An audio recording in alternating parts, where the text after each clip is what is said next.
All right, I'm going to call this meeting of the Mayor and Board of Commissioners for the town of Rising Sun for November the 26th. Can I get the roll call, please? Yes, Commissioner Autheny. Here. Commissioner Braun. Here. Commissioner Pearson. Here. Commissioner Warning. Here. You have a quorum. Thank you. Will you rise with me for the Pledge of Allegiance, please? I pledge allegiance to the flag of the United States of America and to the republic for which it stands, one nation, under God, indivisible, with liberty and justice for all. Thank you. Will you bow your heads with me for a brief prayer? Father God, I come to you tonight on behalf of our town, God, and our citizens. I ask that you watch over all of us. I ask that you watch over our police department, Lord, and our first responders, as well as our troops serving overseas and here.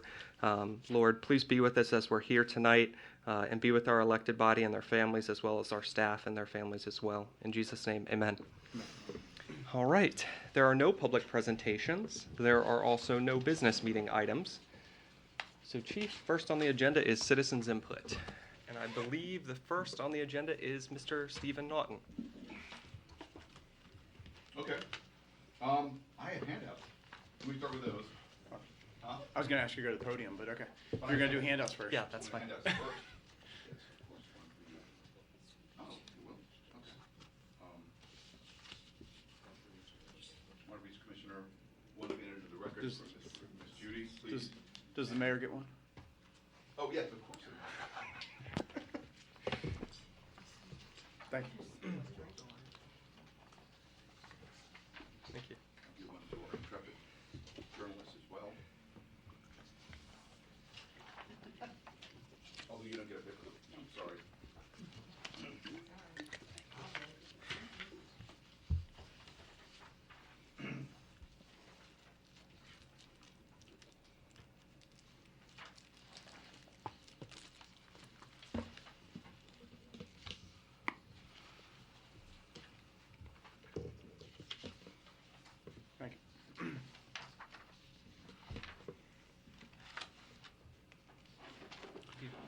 Good evening, Mayor and Commissioners. My name is Stephen Naughton, and I live on West Cherry Street in Rising Sun. I was here last month because there was an uncontested election, and I had heard there had been talk about not having elections in town when an election is uncontested. So I spoke at that time in support of keeping essentially the right to vote, if you will. I got an interesting call within a few days of speaking from, speaking from Delegate Kevin Hornberger, who was very supportive of my concern about elections, and he asked if I would follow up with him. He wanted to look into other options in terms of way to increase voter turnout. He reached out in turn to Maryland Municipal League and heard back from Jim Peck, who you probably all know, research specialist at an MML. He's a great guy. And he provided Delegate Hornberger with this, which is from COMAR, Maryland Code, which points out that if a local government wants to be put onto the ballot when there's a state or federal election, they can do so. This is something that's fairly new. It's only been within the last 5 years. The state's even done this. And in further digging around, I also found out that the town of Rockville in Maryland has actually gone to a system where they do voting by mail. So rather than harp on what I think could be seen as sort of negative, I wanted to instead come back and present some more positive options. Maybe some ways we could look at actually increasing voter turnout. If we were on the state or federal election cycle, people could vote in municipal elections when they came to vote for their governor or their president. If we did mail-in, as you'll see if you read the article, just by having that system, Rockville's registered voters went up by like 3,000 voters. And that's, of course, a bigger community than Rising Sun, obviously. But they're expecting that they will be moving forward, have much higher voter response, which means more community input. And I think if the community is more involved, you might actually also see more people interested in running for local office. Wouldn't that be a neat thing? Rather than canceling elections because of low voter turnout, and then essentially repeating the cycle and having less and less people interested, you do something positive, which could actually possibly, potentially increase voter turnout and community participation. So that's what I brought to you tonight, and I hope you'll consider it. I think it's very exciting to think that if we're going to change how we do voting in Rising Sun, perhaps we could do it in a way that's good for the community, good for the voters, and good for the town board. Thank you all for your time. Thank you, Mr. Naughton. Mr. Naughton, are you going to stick around to the Yeah. commissioner comments? Great. Absolutely, absolutely. Oh, yeah. Thank you. No, I By said the I way, could you go look leave. you look dapper tonight. Would anyone else like to speak this evening? Okay. Moving forward into staff reports, Chief. I do not have a report, sir. Okay. Town Administrator. Yeah, real quick. Okay. On to the mayor's report. Just a few things that are coming up on our radar. Obviously, our community carol sing is still going to be the first Tuesday in December. It's where our community gets together and sings carols out in our center square. It's a tradition that has been here for decades, and it's certainly something that the town wants to continue to do. A huge thank you to Tom Conley from Sun Pharmacy, who is always out there and organizes the event. This year, however, we will be lighting our tree at our first ever Christmas extravaganza, and that is going to be on December the 7th. That actually starts at 4 p.m. We are going to have an ice rink, a portable ice rink in Main Square. We're going to have carriage rides with Santa, and there's all kinds of different events going on. Rise and Grind has been handling all the vendors because last year they did a Christmas market, and that seemed to be very well received. So again, this year they'll have vendors doing stuff during that time. Another thing, just if you have not seen, we have zebra print ribbons on our Main Street light posts. More than 50% of net cancer patients are actually incorrectly diagnosed. Misdiagnosis or delayed diagnosis mean that net cancer patients are treated on average 5 years later for the disease. The zebra is used as an example to encourage medical professionals to consider diagnosing beyond the most common diagnosis. For the zebra print ribbons, that is in honor of Kelly Lindsay Fagan and in honor of neuroendocrine cancer. Take a look at those when you see them. I also attended, along with the entire elected body, our first responders evening. Awards were given out to the Rising Sun Community Fire Company, as well as our honoree this year, which was MPO George Banansky. George has 19 years with the town of Rising Sun. So I know on behalf of our town board, we congratulate him on being honored by the Cecil County Chamber at that first responders dinner. The other thing that I wanted to let everyone know, also on December the 7th, is the Cecil County Christmas Parade, which is in Northeast.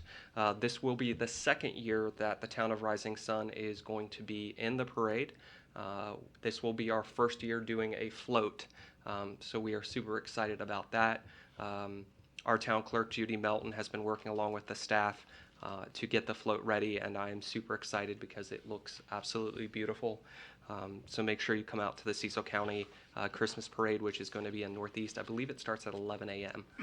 In Northeast. That concludes my comments. Commissioner Auchenreith. I have no report. Just want to wish everybody happy Thanksgiving, and when everybody goes out to go shopping after, don't forget our local businesses, small businesses. They've got gift items and ideas that you won't find at the big box stores, so shop local. That's it. Right on. Thank you. Commissioner Braun. I have no report. Commissioner Braun, I think that Calvin has a update on our paving. Do you have that? Yes. Yesterday, we posted on Facebook our efforts to try to get Walnut Street completed today, but it's the typical Murphy's Law, anything that can happen, did happen. At one point, the paver broke down, and of all places for it to break down, it broke down right in front of the post office. So it made it, we had some people that were upset over the inconvenience of trying to get in and out of the post office. And I think it's important for the residents to understand how we go about trying to pave. Paving is not a convenient thing to be doing, period. There's no good time to do paving. You have some that don't want it done during the daytime and say, why can't you do it at night? And we all experienced the amount of complaints we got when State Highway was doing 273 at nighttime. So there is no convenient time to do it. But we do try to put measures in place to make it as seamless as possible. There were some issues about one day the bank being upset that their parking lot was shut down a couple days ago. That was not the case. People were saying that we didn't send any notifications out to anybody. We did post it on Facebook, and the contractors are required to hand deliver notices a week in advance and then visit all the affected properties a day or two before. So in the case of PNC Bank, they were communicated with ahead of time to let them know that there was an issue. We made a decision yesterday to start the paving up towards James United Methodist Church with the idea, and anyone who's familiar with paving, the initial startup of paving is getting the roller up and running, getting the heat built up in the roller so that when you're dropping the hot blacktop into the roller, it's falling into a hot chute, not a cold chute. So at the beginning of a paving project, there's a whole lot of milling around and equipment jostling around. And if we would have started down here at Main Street, it just would have delayed or extended the impact of PNC Bank, which is sitting right on the corner. So we made a decision to start the paving up by James United Methodist Church. But of course, we had to deal with a lot of people telling us we had no idea what we were doing. And by starting up there, you were then going to inconvenience the traffic at 273 when the paver was pulling out into the traffic area. So I would say on one hand, it's not the first time these contractors do the paving work. And yes, they would always like to do it as easy as possible, but we always have the right to try to protect our residents and our businesses as best as possible to make it seamless. So that's why the decision was made to start the paving up on the upper end to mitigate the amount of delays. In some cases, when we were doing sidewalk work, it's not that difficult to tear out the concrete, put a plate over top of it so that vehicles can drive over it. Or if you put the fresh concrete down, you can put a plate over top of it so people can drive on it. Blacktop needs a good hour and a half to set up before people drive on it. And it becomes even more critical. You can drive on blacktop sooner than later if you're driving in a straight line, but if you've ever had your driveway redone, as soon as you cut your wheel to make a turn, that cuts into the blacktop. So in the case of some of the businesses along there, we had to be extra careful about how long we let the blacktop set up. I don't know any other way to do it. It's either got to be done at night, it's got to be done in the daytime, it has to be done at some point in time. It's an inconvenience, but at the end of the day, we get the street repaved, we get the sidewalks done, and I guess what I'm saying is we appreciate everyone who is patient through the process. We are sorry for those who felt that we were slighting them or trying to deliberately be inconvenient in what we were doing. That is not the case. We're trying to basically serve a lot of issues at one time to get it done as efficiently and effectively as possible. With that said, we were hoping to get the blacktop done today, but given the fact that the paver went down, they had to stop at Queen Street. So they have a little bit more to do tomorrow, and hopefully they will be off of Walnut Street. If you remember at the beginning, I talked about us potentially doing the Valley View development. And we said we didn't want to do the Valley View development until after Thanksgiving. But we are not confident, looking at the long-range weather forecast, that we're going to be able to get in between Thanksgiving and Christmas and get it done. And again, the last thing we want to do is inconvenience people during the holiday season. So we're probably about 99% sure that we are not going to attempt to do the Valley View paving project this year. As soon as the weather breaks in the spring, the contractor is committed and under contract to come back again in the spring. That might be March, it might be April, it depends upon how the weather is. But we will get to Valley View, but we're almost positive it's not going to be before Christmas, because we do not want to interfere with people celebrating the holidays with friends and family down in that development. So that concludes my report. Thank you, Town Administrator. Commissioner Pearson. Yes, good evening, folks. As we get into the holiday shopping season, just a few reminders about safety.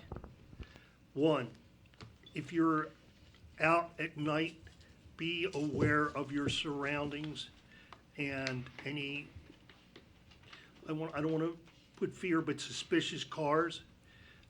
One of the big things right now, and it doesn't have a direct effect right in the people in this room, is the fact that you will see vans with different kinds of locks on their doors. These are believed to be using for kidnapping of sex trafficking children. So that's one thing to look for. But more importantly, just watch with the cars around you. Some of the areas that we have in our shopping district are not in Rising Sun, but you go down in the Northeast, into Walmart, there's been problems there in the past. Not only that, but when you're inside of a store, this is especially for the ladies. Don't leave your purse just sitting in the cart, because that can be gone in an instant. You know, be careful now. There's parties going to be happening. Just try to be as safe as you can so we can see you next year. Thank you. Thank you, Commissioner Pearson. Commissioner Warnick. Yeah, Commissioner, I think that would also apply to men that carry purses, because that's a fashion thing now, apparently, so. Well, I missed that fashion. Okay, so, anyway, Mr. Naughton, actually, it's interesting you brought this in tonight. One of the things I was actually wanted to discuss with the board was, at some point, was the idea that, you know, you brought up the case that people should have the right to have their voice heard, and I agree with you, and, you know, but there's also that balance of the expense, and it might be that what we can do is, because we use the electronic voting machines, and that's the expense for the most part. There's also, you know, the election board that we pay, but the primary expense, I think the biggest part of it is the machines. So I think in uncontested elections, there's probably a good case to be, you know, that you have 20, 30 votes, that we could probably use a paper ballot and people vote for who they want to, and then it's a pretty quick count, because all you got to do is go through and count the check marks for those people. You go through it once for one person, once for the second person. Potentially, you might have as many as 3 candidates, right? One for mayor and 2 commissioners, or you might have just 2 commissioners, right? So I think there's probably some alternatives that we could put in place that would allow us to save money, which is our goal, you know, not waste the money on the machines, but at the same time not cause a major inconvenience to the election board and still allow for the elections to occur. So, and then some of this is interesting. Now, of course, this one thing, you know, obviously the charter dictates when our elections are, and I mean, you were involved in actually passing that charter, so, or those charter amendments. In order to make this happen, I think there's a couple of issues. One would be, we could probably look at pushing it from October to November. It would require charter change, obviously. And you could at least fall on election day on those off years, because there's no other elections typically held in the area, except municipal elections. A lot of municipalities, Havre de Grace, Bel Air did theirs. But I think the other possibility might be that, you know, if the other problem you run into with what you were saying, moving it to a presidential or governor's year, is you would have to then carve out a special election district for town residents. And that could be quite costly, right? Because then you've got all of the, we'll say, theatrics of a state election, and you'd have to create a special election district for within town limits, and we would be responsible for the cost. I know, As- I saw. So I think that would probably be pretty expensive. So I think there's probably some ways that we could look at this, and I'll take a look and read this information, but, you know, I appreciate what you're saying, and it's something that I'm certainly considering, and I think other, you know, members of the board would also happily consider some of these ideas, so. Commissioner Warren, thank you, I appreciate it, I really do. So, in the town park, in Veterans Park, we actually started on the latest boardwalk. So if you see kind of like the bridge to nowhere, we didn't have any senator or governors from Alaska visit. We started on a section of boardwalk that will have 2 ramps added to it here soon, as an Eagle Scout project. And, so we will, you know, be hopefully completing that within the next, few months. I don't know if the weather, how long it's gonna hold and whether we'll get it done before winter really hits, or whether it'll go through the winter, or how it'll, you know, go from here. But we, once we get that boardwalk in place, then it's just a matter of completing some of the trails between, you know, connecting things, and we should have most of the projects done over there. And that is, and I actually have a couple other Eagle Scout projects that hopefully should be lining up soon. Looks like the dog park and some other. So, you know, we're on to our next set of Eagle Scout projects, hopefully, and with that, I will yield back. Thank you. Thank you, Commissioner Warnick. The last thing on the agenda this evening is our last town meeting in December falls on the 24th, which is Christmas Eve. Typically, we cancel when we're on holidays. I wanted to see what the board's pleasure was on that, and if I could get a motion to cancel the 24th. I make a motion to cancel the 24th. Second? Is there any more discussion? All right, all in favor? Aye. Thank you. Upcoming meetings. The Planning Commission will be meeting on Monday, December the 2nd, it looks like. There is a town meeting on December the 10th at 7 p.m. The Carol Sing, like I said before, is Tuesday, December the 3rd. That's at 6 p.m. The Winter Extravaganza is that Saturday on the 7th at 5 p.m. Upcoming holidays, the Town Hall will be closed on Thursday and Friday, which is November 28th and the 29th. Last but not least, the Rising Sun Chamber of Commerce will be holding their annual Christmas decorating contest. There will be first, second, and third place winners, plus a winning business. Judging will be done on Friday evening, December the 13th, so make sure you get your lights put up. Could I get a motion to adjourn this evening? Oh, 1 second, Mayor, may I add something about the winter extravaganza? Myself with Queen Street Nutrition and Lisa with Your Personal Chef, we are also having, vendors outside, and we're doing things on the inside as well. There's a photographer that's going to be at, Queen Street Nutrition that can do like pictures of the families that just wanna come in real quick with Santa, what have you, and then So, nobody will be able to hear it. Hi, Barbara from 36 West Main Street. I just wanted to add that Queen Street Nutrition is going to be a part of the Winter Extravaganza. We will be having things out on our sidewalk as well. And Your Personal Chef, they're doing some things as well. I'm not sure if you're aware, but Your Personal Chef actually rents some of my space that's in my shop. So they occupy that, and they have different things going on as well. And so we will be participating in the extravaganza. And this is nothing to do with the extravaganza, but I had wrote to the Rising Sun Messenger page regarding if it was possible on the town page to actually list all the businesses, every single one of the the owners, and, what their services are and things like that, to let everybody know what businesses are actually in town. Because there's some businesses in the nooks and crannies of some of the streets that nobody knows are exactly there. And so that we have you know, a list of everything going on. Some people don't know about Street Lamp. Some people don't know about, you know, T&M Catering. Some people don't know about this business, that business. So if there's a list with just the owner, the business name, the contact information, maybe, you know, we could start shopping more local as opposed to going outside. You know, some people don't know that, you know, XYZ business is still open and things like that. And this would give us, you know, more exposure and whatnot. So, I mean, I know there was a response back to me saying, well, typically the chamber handles that. Well, not everybody is in the chamber. So obviously, if you're not in the chamber, they're not going to represent you. They only represent who is a member, and we're not. Well, after talking to the chamber, I was the one that actually responded. It seems like they will be open to promoting non-members as well as members, because their core goal is to support the business community within the town.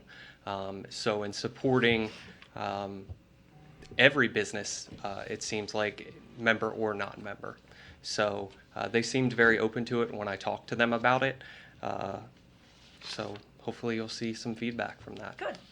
You know, Mayor, one thing I wanted to say too is that the skating rink starts at 3:30. They wanted to start a little early, so if someone wants to come out before the event actually kicks off at 4, then the skating rink will be available. Okay. Thank you. Thank you. Thank you. Could I get a motion to adjourn? I think we already have a motion and a second on the floor. Okay, thank you. Is there any discussion? No. All in favor? Aye. Thank you. How close are we to having the record?